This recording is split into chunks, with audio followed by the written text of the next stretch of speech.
পাহাড়ি বাঙালি সংঘাতের জেরে ৩ পার্বত্য জেলা খাগড়াছড়ি, রাঙ্গামাটি ও বান্দরবানে বন্ধ রয়েছে দোকানপাট, গণপরিবহন, নৌযান চলাচল। মাঠে রয়েছে পুলিশ, বিজিবি ও সেনাবাহিনী। কোথাও কাউকে জড়ো হতে দিচ্ছে না আইন শৃঙ্খলা বাহিনী।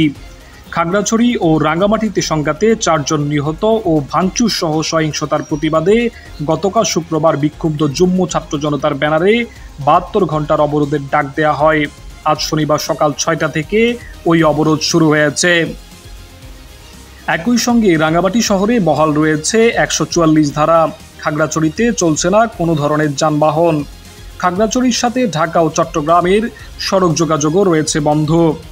ঢাকায় বিক্ষুব্ধ যুগ্ম ছাত্র জনতার আয়োজিত সমাবেশ থেকে ঘোষিত ৩ পার্বত্য জেলায় ৭২ ঘণ্টা সড়ক ও নৌপথ অবরোধ কর্মসূচির প্রতি সর্বাত্মক সমর্থন জানিয়েছে ইউপিডিএফ।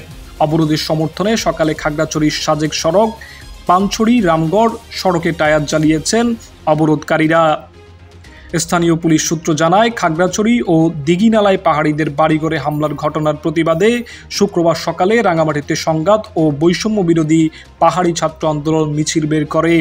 মিছিলটি বনরূপা বাজারে পৌঁছালে পুরো শহরে গুজব ও উত্তেজনা ছড়িয়ে পড়ে।